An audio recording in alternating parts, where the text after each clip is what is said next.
Hey, family. Today, Sigal Atzmon, the founder of Medix, is joining us for what I think you'll agree is an incredible conversation. Sigal actually had the, some would say audacity, I think tenacity, to move from one career to another at the highest professional level. She actually didn't think she had it in her to study and become a doctor. Yet, her career soon taught her that she wanted to impact the field of healthcare, and she made all kinds of incredible decisions and efforts to create Medix, which is serving in over 90 countries from over 300 doctors with in-home care. And she's a fan of digitalized medical treatments as well. So I'm so excited for you to meet her as a woman, as an entrepreneur, as an innovator, and as one of the most sound thinking people on planet Earth. Please enjoy the conversation.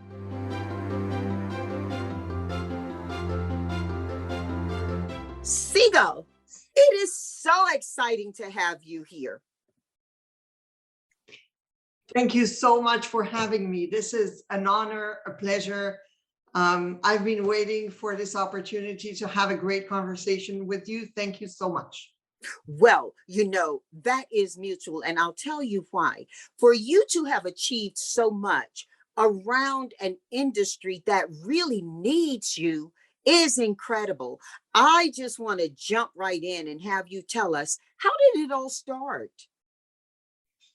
Well, I'll tell you a personal story and then maybe a little bit more serious details. I was a good student in school, but not the best one. But I really, really wanted to become a doctor. By the way, I don't share that with my children, that I wasn't a great student and just an okay one, but they don't really ask for it, so it's okay. Anyway, I really wanted to become a doctor. I actually wanted to become a pediatrician. But tell you what, I didn't think I was smart enough. I didn't think I could go through medical school and learn for so many years so many things by heart, all these names, it looked like phone books. Many years ago, we didn't have those mobiles as a child. We had phone books and you had to look someone up by his name. So I thought, how am I going to do this? I'm not smart enough. So I eventually gave up on my dream. And I was born, by the way, in Belgium. And in Belgium, everyone gets into medical school. But after the first year, 80% are kicked out because they're not good enough. And I really everybody's thinking, Sigal, everybody's thinking Poirot right now, right? Exactly. So I really gave up on it, and I went and studied economics and law in Switzerland. And so people laugh at me and they say, well, that's not that bad. Well, for me, it wasn't medicine. But still, I went into a career in finance and investment. And I did really well, and I had executive position, and slowly I fought my way up, and I really worked hard, and it was great. I ended up in my last position managing a book of 4.6 billion US dollars. I lived across different countries, Belgium, Switzerland, the UK, Israel. I've stayed a while in the States. It was really very passionate, and I did great. And I got married, had 3 children. But then, this thing came back to me, haunted me. This passion never went away. And well, I was too old to go to medical school, and I still didn't think I was smart enough. But I really wanted to do something in the healthcare space. And it was working in my mind, but I couldn't set my mind to it. And then I went for my first mammography. I won't tell you what age I was, because I wasn't the youngest anymore, and definitely not young enough to go to medical school and not smart enough. But I was actually sitting in the waiting room, right? And I was an executive woman, and I was sitting, and what do I do when I have 5 moments of time? What do you do when you sit in the waiting room waiting for a doctor to call your name? What do? You're on a call, right? That's right. So I was talking to someone, and she tells me, where are you? What's that background noise? And I tell her, well, I'm waiting for my mammogram. And she says, are you afraid? And that's the moment where it hit me, but I actually spontaneously said, no, I'm not afraid. And she said, okay. And I'm like, oh, really, but I should be afraid because in 10 minutes from now, maybe my life is going to be turned upside down from this superhero. I thought so, at least. I fought my way through where I was. I was going to turn into a coping mode. I was going to have to figure out, is my diagnosis correct? Who's the best doctor? What's the best treatment? How my career is going to stop? How am I going to deal with this? And God bless, I did not have cancer, but it was that aha moment for me where I said, okay, this is my passion. I'm healthy. I need to take everything I've learned during my career and do something in healthcare. And revenge, maybe, thinking that I wasn't smart enough. Because, to everyone who's listening to us, I hope that I'm some kind of an example for my children, but for all the young people out there.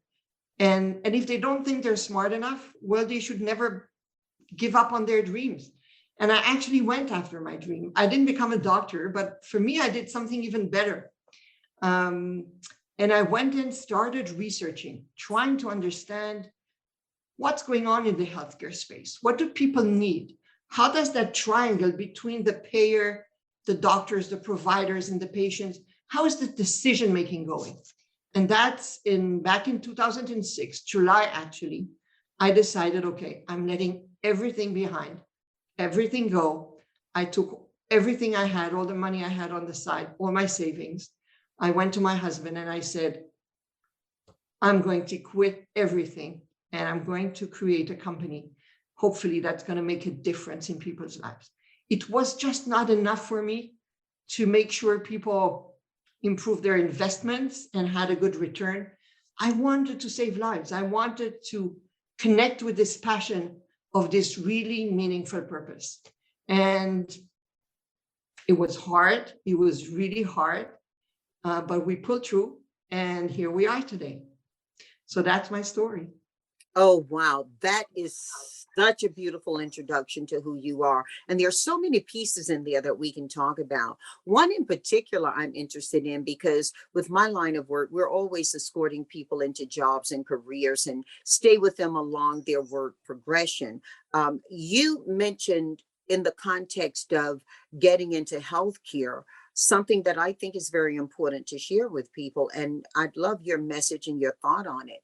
A lot of times, we're talking with people who've gone to university, and once they've completed their course of study, and depending on where they study, sometimes that can be very expensive. Other places it won't be but they find that they're really not certificated in the area that they want to work in, or they work for a bit and they find out, wow, are you saying I got this degree and I'm not happy here? A lot of people have recognized that over COVID, maybe even later in their work history, that they just want to change up. But you did something all those years ago that I think can be teaching and enlightening for people. You didn't let the degree you had stop you from fulfilling the dream you had. I'd love you to talk about that because, it sounds charming to hear you say it, but I'm sure you had to put work into that and you had to make some serious decisions, not just on your behalf, but from a family perspective as well. Absolutely right. And I'm happy to talk about it. And, I always tell people, go get a degree, not because it will, if you want to be a doctor, well, you need to go and study medicine. If you really want to be a lawyer, you need to study law, right? And you need to get your bar exam. But I didn't know, I knew I wanted to be a doctor, but I really didn't think I was smart enough. So I didn't do it. And then I said, well, the other passion that I have, but I didn't know if I could even work down that route, is to go into companies that are not working well and try and fix them, to be this kind of fixer, so companies in retail or in any kind of business. I like change. I like diversity. I like to dive into different topics at different times. And that was another dream. And tell you what, I didn't even pursue that one either in the beginning, because you don't get what you dream about or of immediately hanging out of the, and you walk down the road and it comes and it tells you, oh, here, your dream job. And I didn't even know what exactly I wanted to study.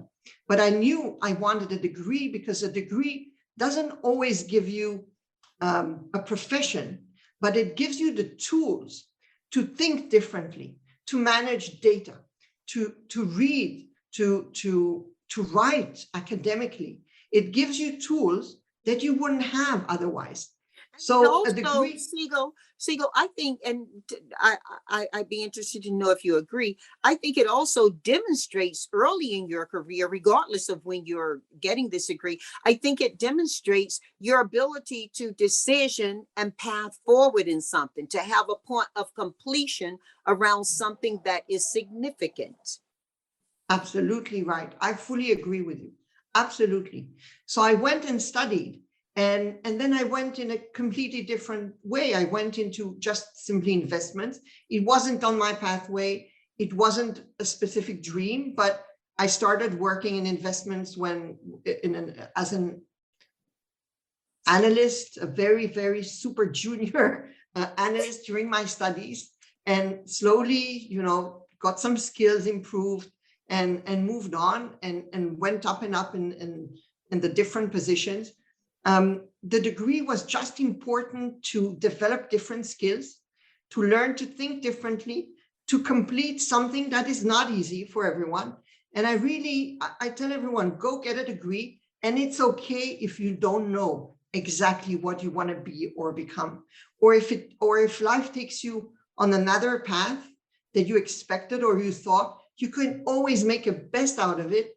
And every time in your life is just a beginning and an end of something that will take you somewhere else. And there is opportunity everywhere. Don't you think so? Oh my goodness, I do. And I'll tell you, I think that there are some distinct ways we can do that because, a lot of companies now, for people who are looking to be hired in, and you took an entrepreneurial path, that's what we're talking about. But a lot of companies who are, and people who are looking to be hired in will use experience-based knowledge if you can defend it, if you can reference it. And a lot of companies are looking at various levels of degree, which I think align very well with your story. While you got a full degree, there are people who also are getting community college degrees that feel complete. Absolutely. I think your point is make sure you're investing in learning and having the equivalent of Exactly. that experience to be able to put forward. And I think there's one more thing I'd like you to talk about. And I was thinking about this as I was considering all the incredible work you've done, which we'll talk about as well.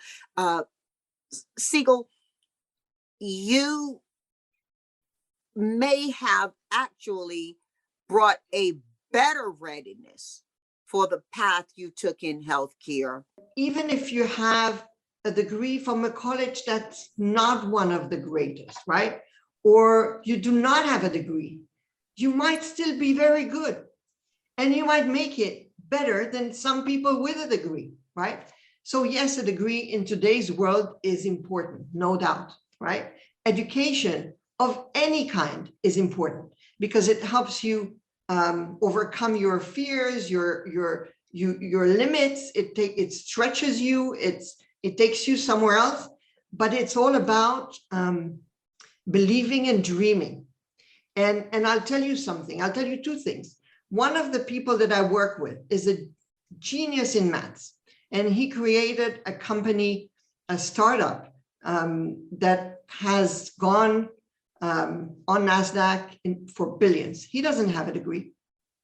Okay. I have conversations with him and I feel almost stupid next to him. He's so smart and he doesn't have a degree, right? Now, I'm not encouraging people not to have degrees. I'm encouraging people to look inside them and to dare being themselves. And even if that's different than the normal path, it's going to grow you. And if you believe in yourself, you can achieve and you can do. You have to work really hard at it and fight through all the challenges. And there are a lot of them, but it's possible. Siri, that's really interesting. And I think it's so helpful. And, what else can you say on that, though? At Medix, when we hire people, and you're a big expert in the human resources and all that, we have different tests that people undergo. There is a psychometric test where we look at your different skills in different areas, and a personality test that looks at your different sides of your personality, that assesses your adaptability, your conformism, if you're a conformist person or not, if you're trust, a lot of different areas. And when I started and with this new HR person who joined us and recommended this system, I said, you know, before I have people that we want to hire do the test, I'm going to have it myself. And I'm going to try and cheat the system. I know interviewing quite well. I've interviewed myself a lot, and I interviewed so many people. So I'm going to try and beat the system and not show my downsides, right? And I'm going to try and answer really perfectly. And actually, what came out is that I am a non-conformist person. I don't always go by what is expected and by the route, right? By the simple predispositioned expected route. And it made me think a lot. And I think it is an important thing to believe in yourself and to dare going out of what is just purely expected from you, from your family, from your community. You can dream bigger, you can become bigger, and you can get out of the ranks and do something significant at any point of time in your life. And I look for people when we use that system today. And when I interview, I look for people that are a lot of times out of the box and non-conformists. Do you agree with that? Do you feel am I doing people justice, or? I think you're doing people justice. I think you're also doing humanity justice. Let me suggest this. If you're going to hire people who simply go along with what's there, you haven't enhanced anything. You hit on something that I really want your encouragement or your perspective on as well. You know, many of the people who are listening right now are making decisions about their careers. And am I in it for too long to make a switch? Or is switching too risky? You know, because you studied, worked, and then made one of the most dramatic switches into one of the most needed and professional industries, and you did it without that degree for that industry, what would you message to people who maybe are considering either a passion switch to do what they truly love, or simply wanting to test themselves forward? How do you talk to them when they've got house notes, they've got children, they've got these things that are every day they're taking care of, and yet they want to do something from in here? First of all, it is challenging, and they have to acknowledge that it's never going to come the easy way, but that makes it even more pleasurable, maybe, because when you get there, you have such a feeling of fulfillment, right? So although it's difficult, it is something that you have to build within yourself. And it's not your degree or not who you've been for many years that can take you a higher level, the step forward, right? It's about, for me, adaptability. I look at people and I say, the world is changing all the time. 2 years ago, we were traveling. I was traveling 3 weeks, at least a month, crossing 6 different countries. And then I was stranded for a year. Technology, information, data analytics, AI, everything is changing. We need and we must have, each one of us at any age, when you're 18, when you're my age and in between, learn to be very adaptive. And humanity is adaptive. They adapt very fast to political changes. They adapt very fast to new situations. Look at how adaptive we were to this pandemic. People stayed at home, and a lot of people are struggling. We've seen mental health going through the roof. Staying at home hasn't been easy for a lot of people. Jobs were lost. Still, we're there. We're thriving. We're fighting through this. People go back to work. People woke up from this pandemic and said, I want change. So there are good things coming out of hardship. So I say, work your adaptability, dream your dreams, be the best you can in anything you undertake. And it doesn't really matter what it is. And it can be a small job for a certain period of time that's going to take you to a better place. And even if you don't like it, make the best out of it and work your way to what is your next chapter in life. And it's all about having chapters, having stories, living experiences, opening windows and doors. Otherwise, I don't think a person can be happy. And I personally, at Medix, at our group, I'm looking for people who want to be happy, who are willing to work hard to be happy, and are willing to be helped to be happy. I want to make people happy. I work really hard, like you, right? We work how many hours a day?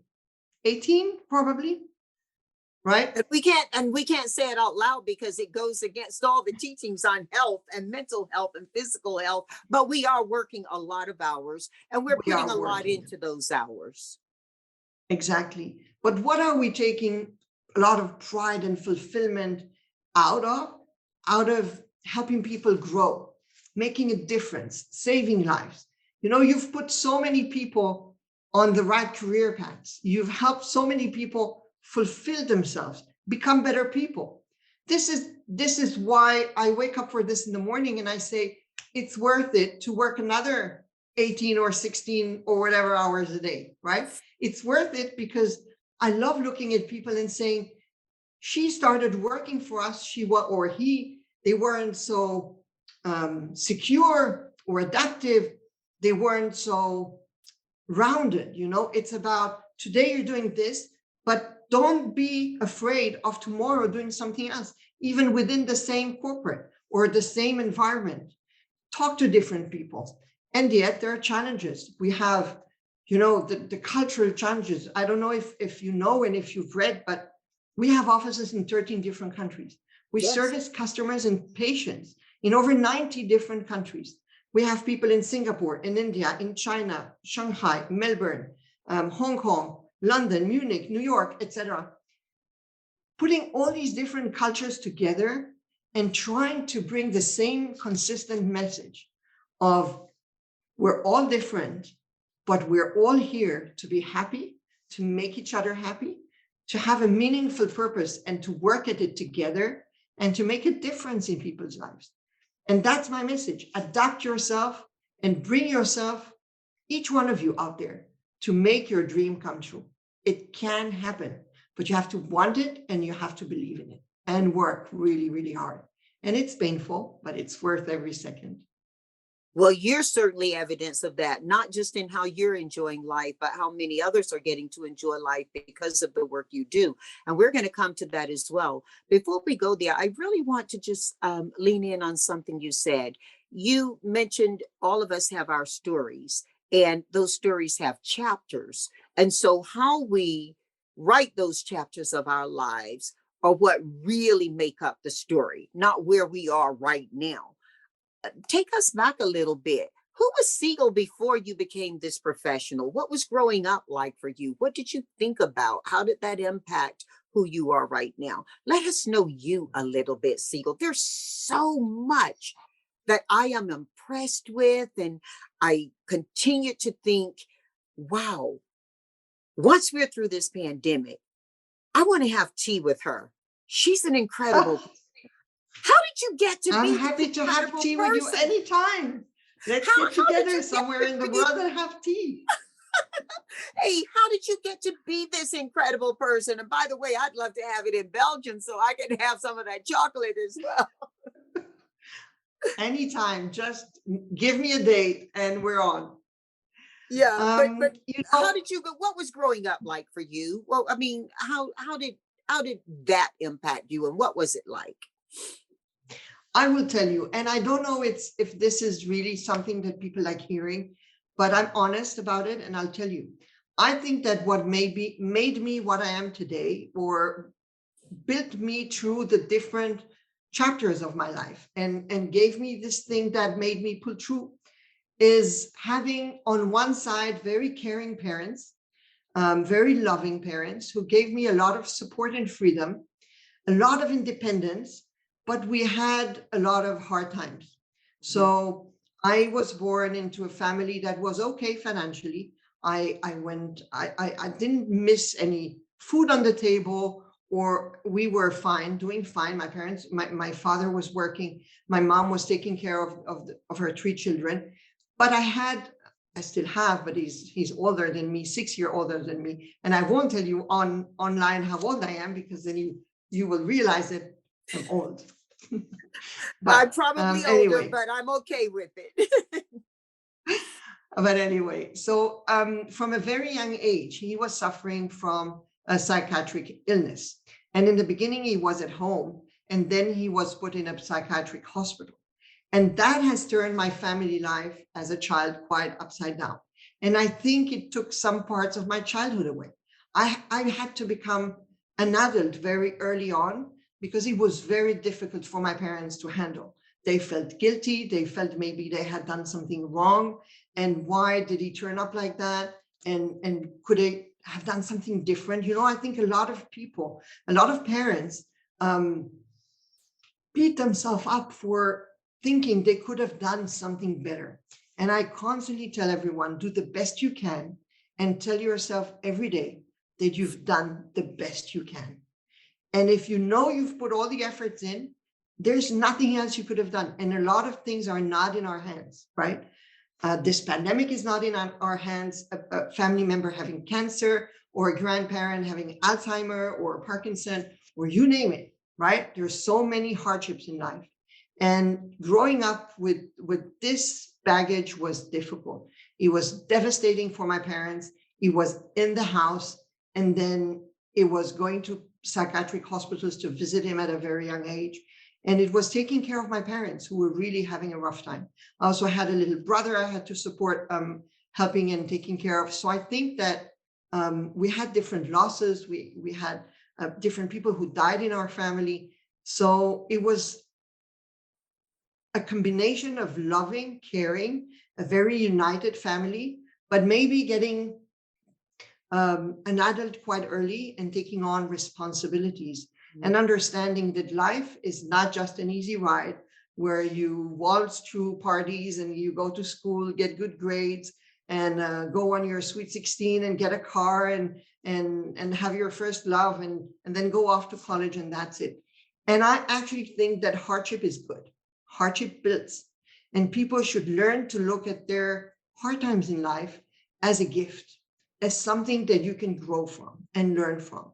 And I know it sounds, maybe for all the people out there who are suffering and having a hard time, they might say, well, from where you sit, Sigal, right now, it's easy to say, well, everyone has their hard times. And I've pulled a lot of tears for different reasons at different periods of my life. But I pulled through, and that made me a better person. And I'm sure that all the people who are having a hard time become a better person. And I wish for everyone to have a bit of good time, a bit of hard time, a lot of warmth and love and care. And I think that's what actually built me. And then parents who really gave me a lot of independence and strength, and always told me, you have to be independent, you have to work, do not rely on anyone to make you happy or to give you a good life. You go get it by yourself, and then share it with someone. And that's a message that I think is crucial, and was crucial.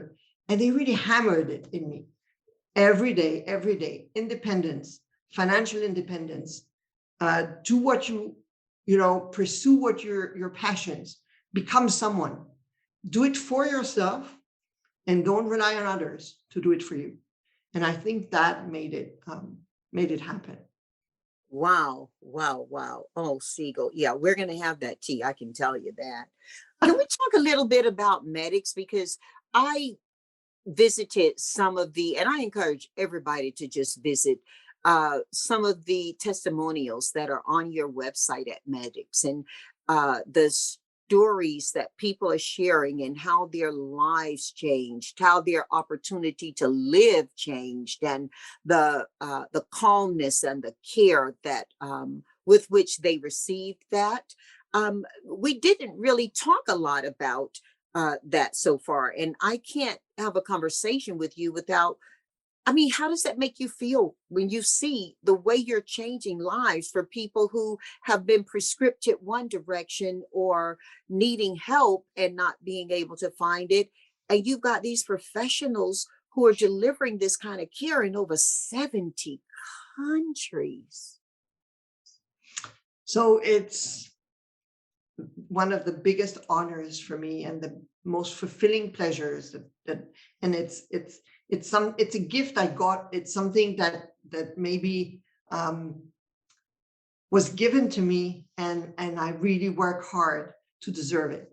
And I try to really reach out and make a difference. So it started small. It started with a vision of making a difference in people's lives and to putting together a process that objectively supports people in making their best medical decisions at their most challenging times. You know, when you go to a doctor and you get a specialist and you get a diagnosis of a very serious medical condition that might really interfere with the quality of your life or even cut your life short, it's dramatic. And how exactly can a person at that so confusing moment make rational decisions when he doesn't have the information at hand? And what he gets is always subjective, because when you go and ask a doctor, what's the best treatment? First of all, he will offer you, and he might be the best doctor in the world in a very specific treatment or surgery, and really the number one, but he's just the best in that. And yes, if surgery is the thing you need, then you should see him. But maybe there's an alternative for your surgery. And maybe the diagnosis is not even correct, right? You know, America spends billions of dollars on a yearly basis as a healthcare system to avoid medical mistakes, giving the wrong medication, making sure you operate on the right leg if it needs to be the right one, you're not operating on the left one, that prescriptions in the hospital are given in the right dosage. No one is stopping, and insurance companies are looking at codes, right? What is the code of your condition, and does your claim match that condition? But no one actually pours millions and billions into saying, hold on a second, maybe your diagnosis is not correct. It's not about prescribing the right dosage for a treatment. It's about, let's look a second in a multidisciplinary and holistic way where the diagnosis is correct. We could avoid those mistakes by first getting the right diagnosis and making sure all the tests have been done. And then looking at what the... Sigal, this one gentleman I saw in one of the testimonials, I was in tears. He had received treatment. I think he was from Jersey, not New Jersey, but UK. And he had received treatment for pituitary illness that he did not have. And he was taking increased doses of medicine to help him get better when actually it was making him worse. And then your team came in. Are these regular type stories? Because as you're talking about the importance of owning a participation in our diagnosis, not just our health protocols, I think it's important for people to understand what you're saying. And maybe many have their relationships to that as well, you know? I think it's important to double check every diagnosis you get, to look really into it, to make sure you've done all the right tests, to see different doctors, and everyone deserves the right to have information, to have access to information, objective information, and not just accessibility to healthcare. It's about transparency, information, and making sure that you have the tools to make the right decisions. You know, if you look many years ago, the doctor was a little bit God, and whatever he prescribed, you would just do it. That's not, and that shouldn't have been, and that's not the case today anymore. People are empowered and they should have the tools, and that's exactly what we try to give them day in, day out to make best possible decisions. Now, not all stories are like the ones you've heard. I have even stories that are even more mind-blowing. But we also have stories, and they're equally important, where a person who has cancer and is not trusting the diagnosis or the treatment is actually put in confidence that we've turned every stone. And yes, unfortunately, this is the diagnosis, but we're going to, and the treatment you're on is the best possible treatment. And that is your chance to recover. That is equally important, right? It's important for people to know if they're doing the right thing or they're doing the wrong thing. And I would hope that more and more and more people would have access to these type of very objective and holistic services. We're trying really hard and it's working beyond my expectations. Oh my goodness, beyond your expectations. You are truly delivering an angel service. And we're in the winter season celebrations, regardless of where you live in the world. And I just see you as being an angel. We're wanting to think about that during this time of year. I love what you're doing, and I don't want to get emotional about it right now, but the way you are impacting lives is incredible, truly incredible. I am so grateful you had the vision, you had the determination, and the ability to pursue what was in your heart, because it's truly saving the lives of many and improving the lives of so many more. Let's have a little fun. Let's play 4 for 4. Yeah. Okay, I'm going to ask you 4 questions, and you're going to give me 4 God. answers to those questions, okay? And the first one is, hey, Sigal, you are hosting a dinner party, and you can invite anyone from any time in history, past to present, to your dinner. Who's coming and why? Ooh. Okay, this question is a very big compliment for me, and I will tell you why. Because when I interview a person, I ask that person the same question, and I did not know you were going to ask me that question. So if you ask that question and I'm doing what you do, that's a compliment for me. Okay, so usually when I ask that question, I ask them for someone that's alive. Okay, that would be possible, because otherwise you come up with Churchill and Mandela and Lincoln, which I would love to have dinner with. I mean, that's such a turning point in our history, et cetera, et cetera. But I would like to have dinner with people that I don't understand, and that I would like to dig their minds, and I would like to get them to know them better, so that maybe this world can be a better place, and dig deeper. So it's not that I like them, but I do want to have dinner with them. So one of them would be Putin. I would like to understand how his mind really works, right? What is he really after? What is it personal? Is it ego? Or is it ideology, right? I don't know. It's difficult to know. And Putin-like or Erdogan are people I would like to have dinner with, so that I can ask them very tough questions, because our world needs to become a better place. And I would like to engage with them to try and make that work. Having dinner with Obama would be a big pleasure, but he's already made this world a better place. So that would be easy. I would go in the more difficult pathway, probably. So you've got one person at dinner right now, Putin. You get to invite 3 more, because they're all sitting at the same table with you. Okay. 3 more. So, wow.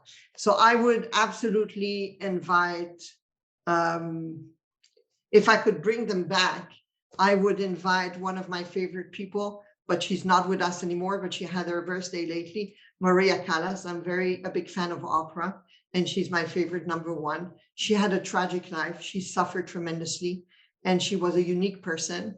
I think her charm and her voice might open Putin's heart to a more honest and open conversation, and that would be always very useful.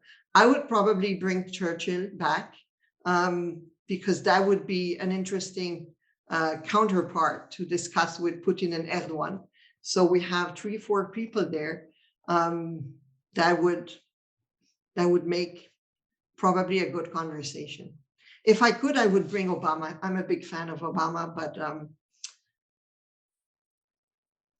I don't know if that would work at that table that evening. He's done so well already.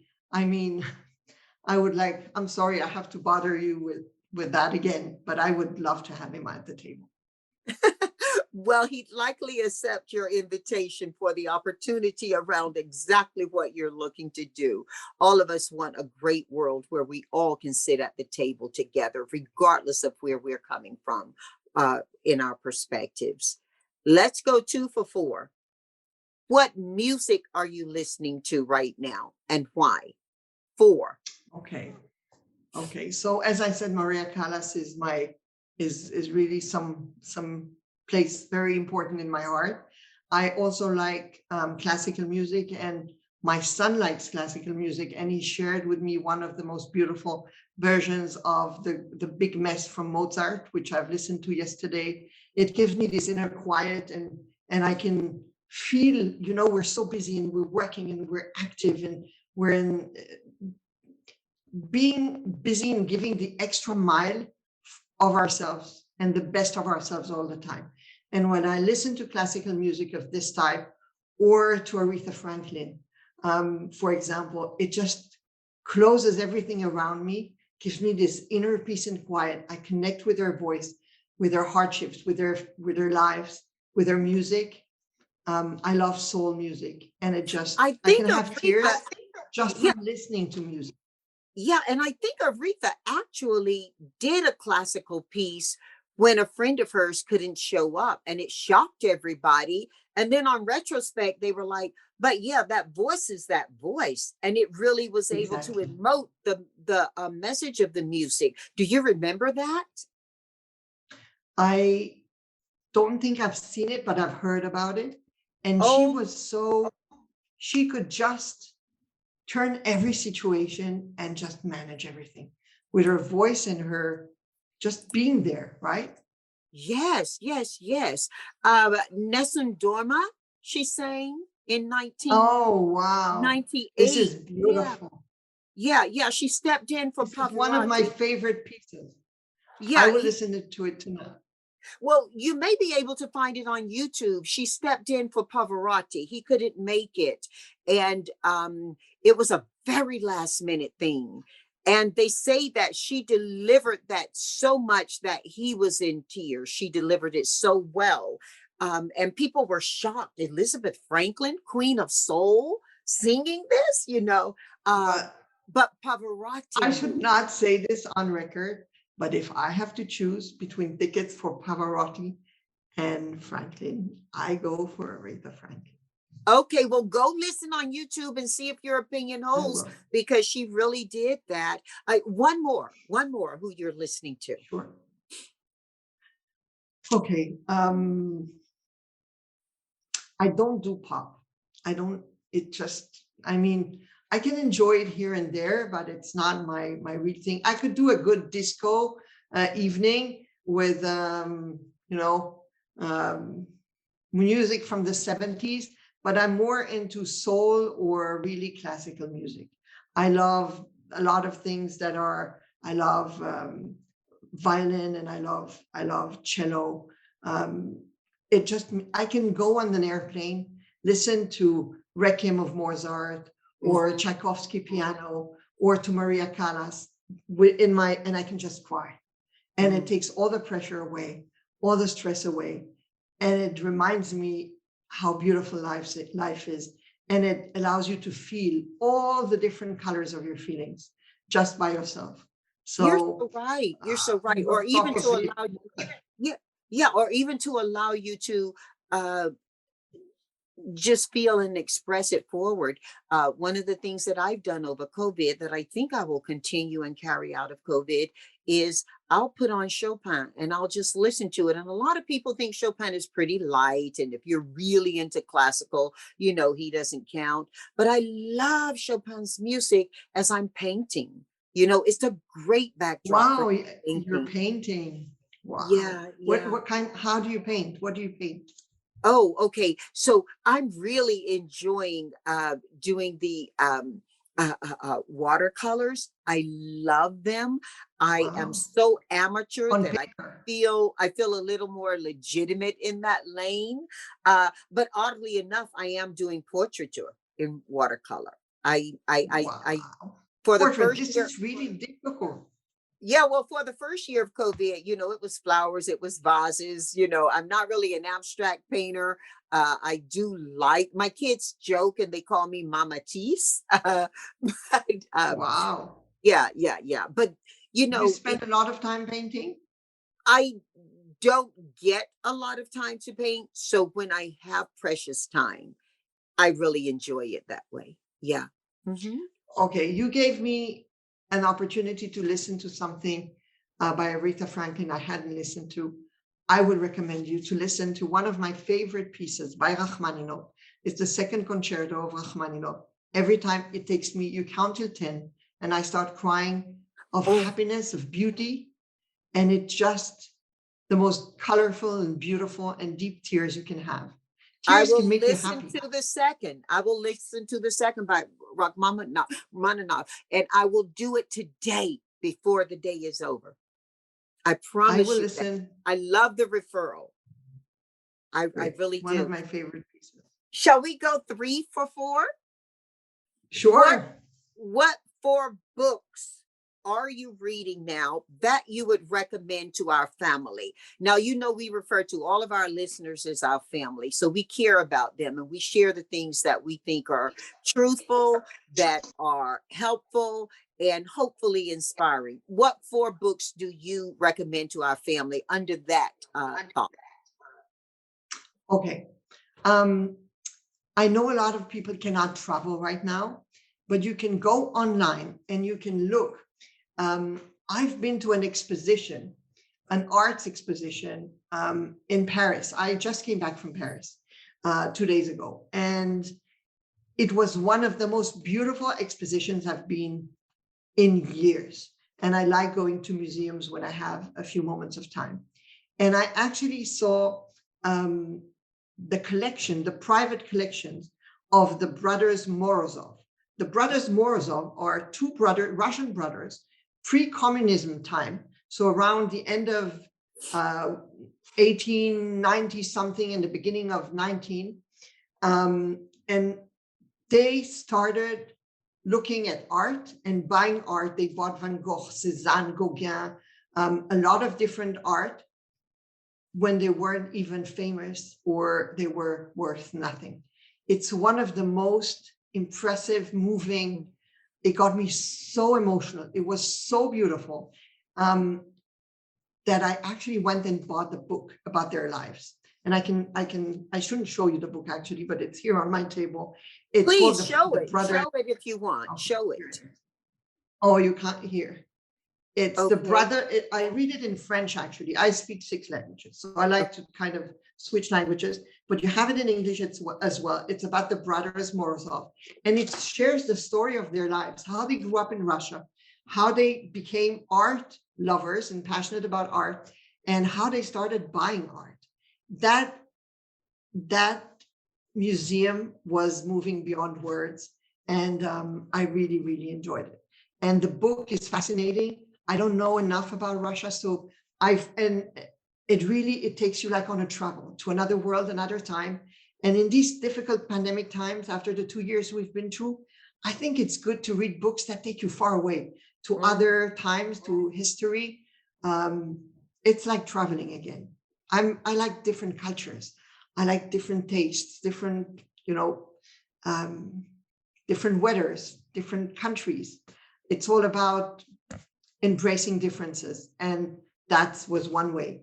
Another book I recommend is a book by Khalil Gibran called The Prophet, and it's actually very philosophical about beautiful meanings about life, and I think it's nice, and everyone can take it to its own place, and it also takes you away from what again, being nonconformist, opening up your mind to different ways. And then you have the Ernest Hemingway that sometimes I pick up again and again, from whom the bells toll, and then I go back to sometimes books that I are my favorite that I read when I was very, very young, and I like to read them again because you suddenly get a different perspective. So I like Milan Kundera books very much. And one of my favorite is Albert Cohen, La Belle du Seigneur. Belle du Seigneur. It's one of the most beautiful, painful love stories in the world. Oh, wow. Oh, wow. You have given us some rich stuff. And, you know, the prophet keeps cropping up as a favorite for people. Um, Really?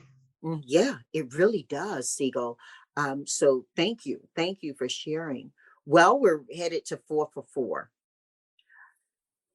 What 4 pieces of advice have you been given over your life that you think have had a tremendous impact for you that you would love to share with our folks? And can you Wow. share who gave you the advice and why you think it's so important or impactful?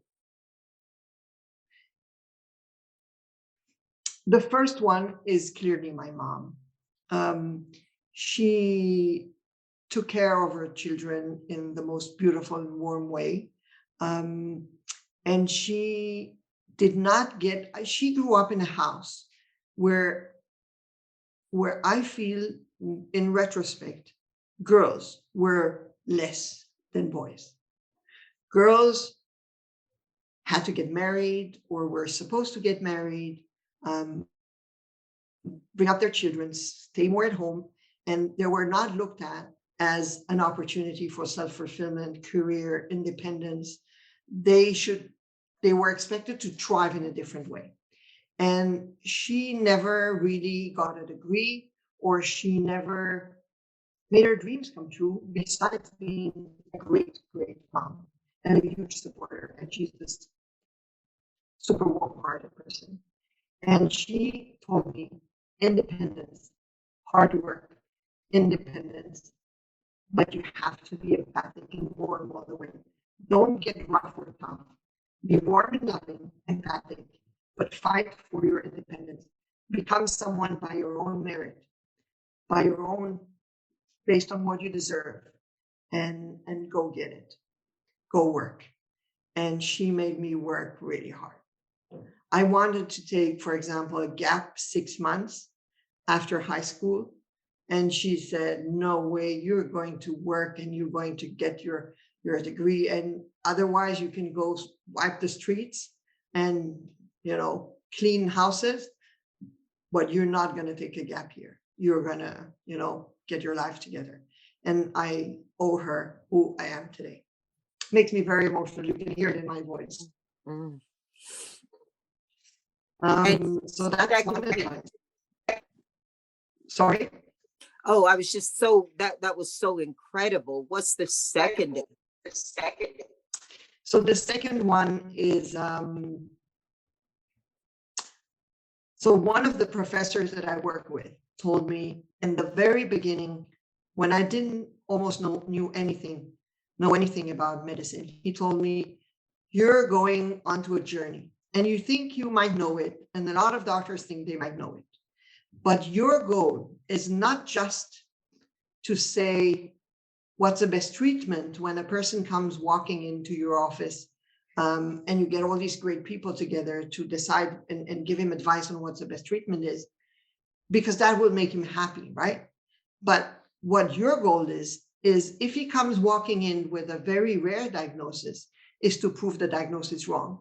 You would serve him so much better if he doesn't have that rare disease, and you can prove that, than by giving him the best treatment for a disease he doesn't have, right? Think about it. It's the opposite of what you would think, because if someone comes with you with a very serious, difficult and rare condition, you want to help him with the best treatment. But actually the first thing that you have to do is prove that that diagnosis to be wrong. And I think that's a very good way to look at the different way at everything. So that's the second. You want another 2, right? Yes. And you're batting 1,000, so we could take your advice all day. Not at all. I want to have tea with you so you can give me some advice. We're going to do it. We have to be intentional about it. I hope so. So the other piece of advice is my daughter. I actually think people, think of their children like someone they just need to teach or help grow or educate, but no, they teach us a lot, right? Oh, And yes. Oh, they yes. and they make us better people. So I will try to say it really quickly. A few years ago, I had a VP marketing, and he was working for me a few years, and the business was growing triple digits every year, different additional countries. It was really very intense, and he couldn't, he didn't, he wasn't that good anymore. And he came and he resigned, and I got really upset. And I told him, "This is giving up. You're giving up on yourself. You can get better. It's hard. We're having hard times because we're growing so much. But fight for it. You can develop your skills. I'm here to help you. I'm going to support you. Don't quit. Quitting is like you're a quitter. I don't like quitters, right?" And I said, "I'll put everything possible to support you, but don't be a loser. Fight for it." And he said, "No, I'm going to leave and I'm quitting." I went to a dinner with my family that day to a restaurant, and I was very frustrated. And I shared at the table, and I think she was 19-year-old, she told me, "Mom, take a deep breath and think about it in a different way." And she told me, think of him not as a quitter or a loser. Think of him as a very brave person who feels that he cannot contribute or give you or the organization at this moment of time what it needs or you expect. Think how brave one person has to be to look at himself in the mirror and say, she needs someone else. She doesn't need, or the organization doesn't need to spend time investing in me to make it work. She needs a person who can make it work. That is bravery, right? Say thank you and be grateful and don't be angry with him. And that was a piece of advice I take with me every day. And she also taught me to listen, to acknowledge better, and to not tell people when they tell me something, yes, but. She says, when you say but, you immediately give that other person the feeling that he's wrong.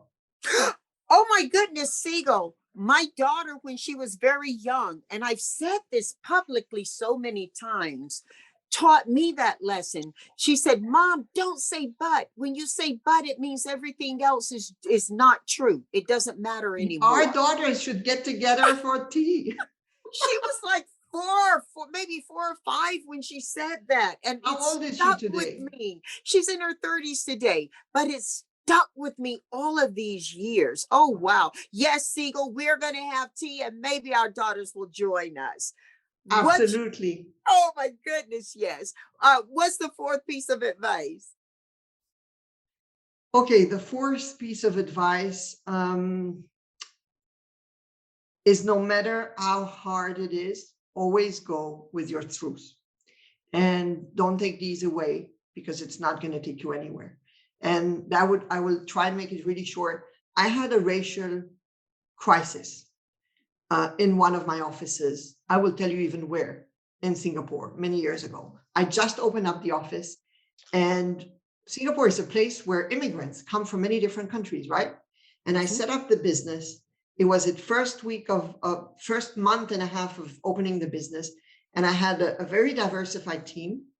And I brought in an Indian person, a person from India who had lived and studied in Singapore to manage other cultures. I won't exactly say which ones, but different ages, different cultures, and different ethnicities. And I had people from the Hong Kong office come, and I felt something was wrong in the office. I couldn't put my finger on what, but something was going wrong. And after some time, I asked that person who came from Hong Kong, who's been working with me for many years, can you please be honest and tell me what is going on in the office? Because I sense, since I'm here, that something is wrong.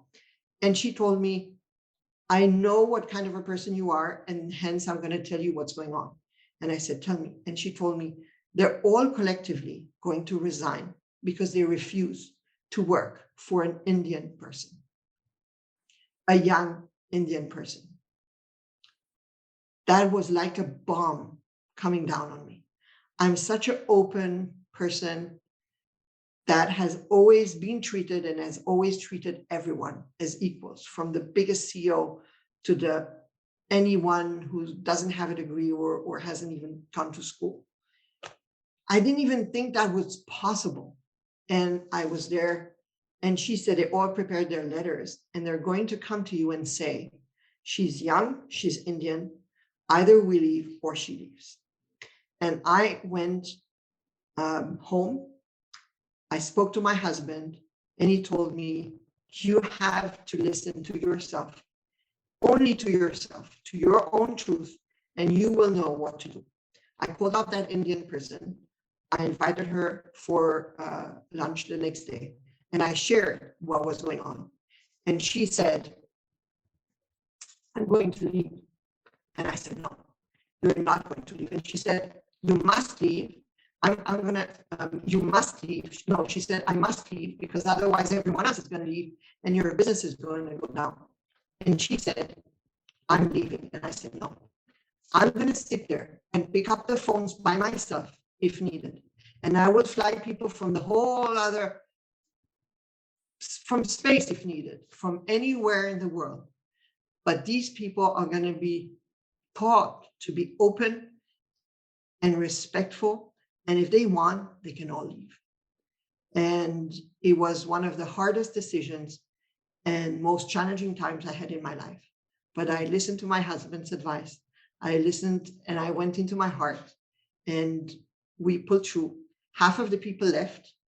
We recruited other people, and we made certain people resign because of their opinions. And we told them they don't fit to our organization. But we also opened up other people and opened their heart to understanding that different ethnicities are equal and everyone can work together really fine. And it worked, and she stayed with us for 5 years after. So that was my husband's advice. And he said, don't go the easy way. Listen to what you have in yourself and you will find your way. Oh my goodness. Sigal, I don't know what's left to say other than thank you. What A cup of tea. Incredible visit. Oh my goodness. From my heart to your home, I thank you so much.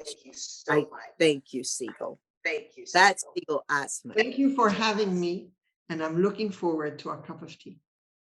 Yes.